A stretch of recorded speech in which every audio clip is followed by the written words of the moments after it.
Assalamualaikum warahmatullahi wabarakatuh.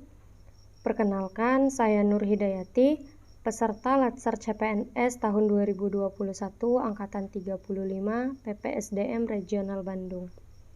Dalam kesempatan kali ini, saya akan menyampaikan paparan yang sudah saya buat, yaitu analisis isu efektivitas kinerja individu berdasar tupoksi di TK Negeri Pembina Kecamatan Kateman, Kabupaten Indragiri Hilir. Adapun tahapan pertama dalam analisis ini yaitu adalah mengidentifikasi isu, kemudian dilanjutkan dengan menentukan masalah prioritas, lalu memberikan alternatif pemecahan masalah, dan terakhir mengidentifikasi penyebab masalah. Dalam tahapan identifikasi isu, terdapat 4 isu yang telah diangkat. Yang pertama, mindset orang tua bahwa pendidikan di taman kanak-kanak atau di TK dianggap gagal jika saat anak lulus tidak memiliki kemampuan membaca, menulis, dan berhitung, atau biasa dikenal dengan calistung. Kemudian yang kedua, kurangnya sumber dana tetap dalam merawat dan menambah sarana dan prasarana di sekolah. Yang ketiga, kurang efektifnya proses penilaian dan aspek perkembangan anak. Yang keempat, sulitnya melakukan pembaruan kurikulum. Berdasarkan identifikasi isu tersebut, kemudian isu dapat dikaji dengan teknik USG. Teknik USG yang berarti membahas atau menganalisis urgensi, keseriusan, dan perkembangan isu jika masih berlangsung. Dalam hal ini, teknik USG menggunakan sistem penentuan prioritas dengan interval, yaitu angka 1 dengan kategori sangat tidak mendesak dan berdampak, angka 2 tidak mendesak dan tidak berdampak, angka 3 cukup mendesak dan berdampak, angka 4 mendesak dan berdampak, dan angka 5 sangat mendesak dan berdampak. Dalam hal ini, kemudian isu-isu di atas kita masukkan ke dalam teknik USG berupa yang pertama, mindset orang tua bahwa pendidikan di taman kanak-kanak gagal jika saat anak lulus tidak memiliki kemampuan calistung. Dengan kriteria urgensi dengan angka 4, seriousness dengan angka 5, dan growth dengan angka 5, dengan prioritas 14 dan ranking 1. Kemudian, isu yang kedua, kurangnya sumber dana tetap dalam merawat, menambah sarana dan prasarana di sekolah.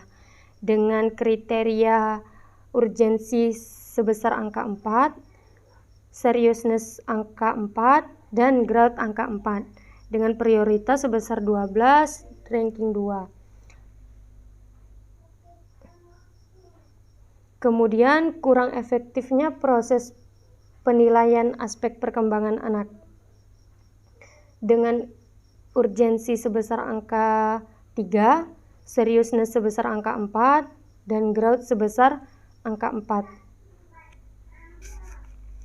Dengan prioritas sebesar angka 11 dan ranking 3. Kemudian, isu yang terakhir yaitu sulitnya melakukan pembaruan kurikulum dengan urgensi sebesar angka 3, seriousness sebesar angka 3, dan growth sebesar angka 4, dengan prioritas 10 dan ranking 4. Berdasarkan prioritas masalah tersebut, maka dapat kita ketahui yang menjadi prioritas masalah adalah mindset orang tua bahwa pendidikan di taman kanak-kanak gagal jika saat anak lulus tidak memiliki kemampuan calistung. Mari kita kaji dengan metode fishbone atau teknik fishbone. Berdasarkan teknik fishbone, kita ketahui bahwa yang menjadi salah satu akar permasalahannya berupa sekolah dasar atau SD di kelas 1 sudah menggunakan buku paket pembelajaran atau biasa kita kenal dengan LKS, sehingga pembelajaran calistung tidak lagi menjadi prioritas di SD tingkat awal. Kemudian, yang kedua, material, yaitu penerapan Undang-Undang Dasar Nomor 20 Tahun 2003 tentang Sistem Pendidikan Nasional belumlah maksimal, di mana dalam Undang-Undang Nomor 20 Tahun 2003 tentang Sistem Pendidikan Nasional, Pasal 28 ayat 1 berbunyi, pendidikan anak usia dini diselenggarakan bagi anak sejak lahir sampai dengan 6 tahun dan bukan merupakan prasyarat untuk mengikuti pendidikan dasar. Dilanjutkan pada bab 1 pasal 1 ayat 14 bahwa pendidikan anak usia dini berbentuk penyelenggaraan pendidikan menitik beratkan peletakan dasar ke arah pertumbuhan yang berupa fisik, kecerdasan, daya cipta, emosi, spiritual, sosial emosional, bahasa dan komunikasi, serta keunikan dalam setiap tahap perkembangan anak.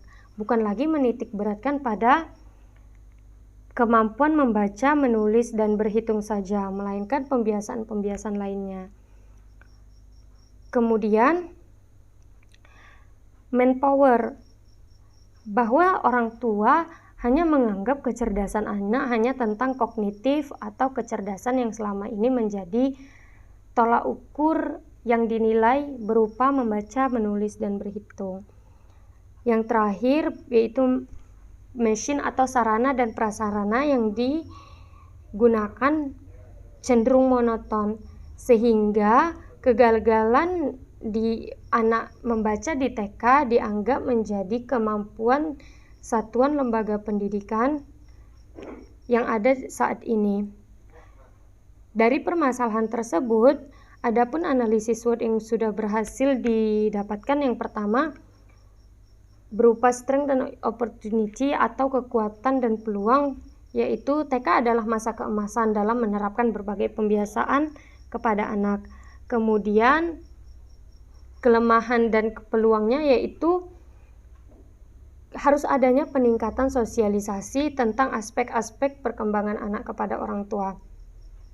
Kemudian antara kekuatan dengan ancaman, yaitu pembelajaran calistung dapat dilakukan semenarik mungkin dan tidak menjadi tuntutan untuk anak. Terakhir, antara threat dan weakness atau ancaman dan kelemahan, yaitu menitik beratkan pada sosialisasi Undang-Undang Nomor 20 Tahun 2003 tentang Sistem Pendidikan Nasional.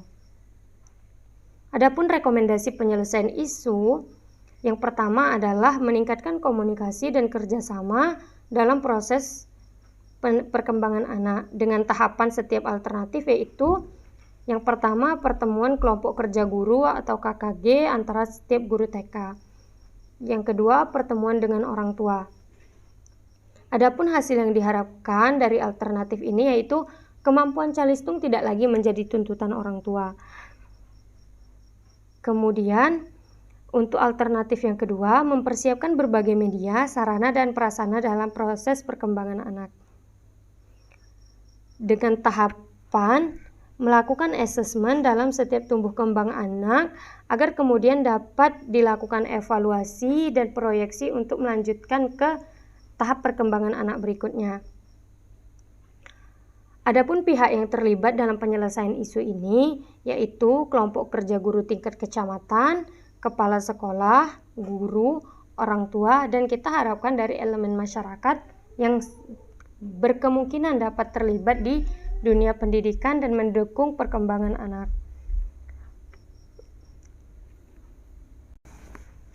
Baiklah teman-teman, hanya ini yang dapat saya sampaikan terkait dengan analisis isu efektivitas kinerja individu berdasar tupoksi. Terima kasih atas segala perhatian. Wassalamualaikum warahmatullahi wabarakatuh.